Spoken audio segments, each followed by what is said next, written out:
નમસ્કાર મિત્રો, હું અમૃદ્રામાંથી વિપુલભાઈ. આજે એક ગામમાં આપણે આવ્યા છીએ એક નવી વેરાયટી સાથે અને જોવા માટે આવ્યા છે કે બટાકા પાછળ દેખાય છે મારા બટાકા છે.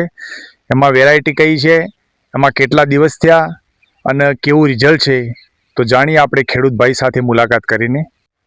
નમસ્કાર મિત્રો, હવે આપણા પાસે છે હાજર ખેડૂત શ્રી. તમારું સાહેબ આખું નામ? ચૌધરી પચાણભાઈ રતુભાઈ. ચૌધરી પચાણભાઈ રતુભાઈ. તમારા આખું ગામનું નામ, તાલુકો પાલનપુર કે વડગામ? કોદરાલી ગામ, તાલુકો વડગામ, જિલ્લો બનાસકાંઠા. કોદરાલી ગામ, તાલુકો વડગામ, જિલ્લો બનાસકાંઠા. આ કઈ વેરાયટી છે સાહેબ? આ સંતાના. સંતાના વેરાયટી છે. અને કેટલા દિવસ થયા અત્યારે? 18/11/2024 નો વાયેલો. 18/11/2024 ના વાવેતર કરેલું છે. અત્યાર સુધી કેટલા દિવસ થયા છે? અત્યારે દિવસ 45 થી 50 દિવસ થયા. 45 થી 50 દિવસ થયા. તો આમાં તમે પહેલા કયું ખાતર વાપરતા પાયામાં? પાયામાં હું તો વાપરું છું હોમ મુદ્રા જ વાપરું છું ખાતર. કેટલા વર્ષથી લો છો તમે ઓમ રુદ્રા? હું લગભગ 6-7 વર્ષથી લઉં છું. 6-7 વર્ષથી ઓમ રુદ્રા વાપરો છો. તો તમને 6-7 વર્ષમાં કેવો અનુભવ રહ્યો ઓમ રુદ્રા જમીન સુધારક સાથે, અને કેવું લાગ્યું તમને રિઝલ્ટ વિશે? હોમ રુદ્રાનું રિઝલ્ટ બીજા ખાતર કરતાં સારું રિઝલ્ટ છે એનું. બરોબર, એનું ઉત્પાદન સારું આપે છે. કઈ રીતે પચાણભાઈ તમે કહો છો કે ઓમ રુદ્રાનું રિઝલ્ટ સારું? અત્યારે આપણે છોડ ખોદીને જોયો અત્યારે, બરાબર છે?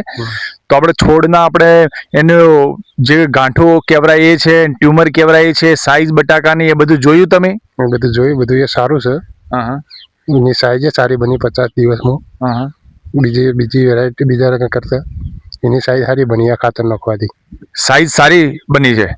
તો તમારો અનુભવ કેવો રહ્યો જમીન સુધારક ઓમ રુદ્રા સાથે?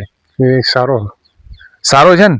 હવે બીજા બી ગામમાં ખેડૂતો ઘણા બધા છે, આજુબાજુના ગામમાં બી ઘણા ખેડૂતો છે જે બટાકાની ખેતી કરે છે. તો એની સમકક્ષમાં એમની કમ્પેરિઝનમાં સારું છે કે ખરાબ? ના, એના કરતાં સારું. ભાવમાં બી તમને ફાયદો પડે બીજા ખાતરો કરતા? ઘણો ફાયદો. બરાબર છે. તો તમે બીજા 5 ખેડૂતોને કહેશો કે આ ખાતર વપરાય કે ના વપરાય? વાપરવું જરૂરી છે ખાતર. હવે બીજું કે આપણે જમીન સુધારક છે, નથી રાસાયણિક, તો જમીનનો પણ ફાયદો થાય અને શાકભાજી જેવા ખાવા જેવા આપણે સબ્જી ખાઈએ કે અનાજ ખાઈએ તો એમાં બી રોગ પ્રતિકારક સામે શક્તિમાં પેલું વધારે થાય આપણે, બરાબર છે? હવે બીજું કે આજે તમારા બીજા બી ભાઈઓ લીધું છે ખાતર, બરાબર છે? એ બી આપણે આગળ જોવા જઈએ છીએ, બરાબર છે? તો તમારા મોબાઈલ નંબર શું પચાણભાઈ? 9793 71 043. બરાબર છે, આ તમારા મોબાઈલ નંબર છે. તમારે સંતોષ છે ને? આ ખેતર સામે વિડીયો કરો ભાઈ. આ એમનું ખેતર છે, આ બધા બટાકા વાવેલા છે અને પચાણભાઈનું જ ખેતર છે. આપણે એમની રૂબરૂ પ્રત્યક્ષ રીતે નિરીક્ષણ કર્યું અત્યારે, અને એમના મંતવ્યો છે, એમનો નંબર બી આપણે આપેલો છે. એમને ડાયરેક્ટ કોન્ટેક્ટ કરીને તો તમે પૂછી શકો છો કે આ વાત સાચી છે કે ખોટી છે. એવું નથી સાહેબ કે હું તમને બોલાવું છું ને તમે બોલો છો. ના, એવું નથી. તો તમારો કિંમતી સમય તમે આપ્યો પચાણભાઈ, એના બદલ ખૂબ ખૂબ આભાર.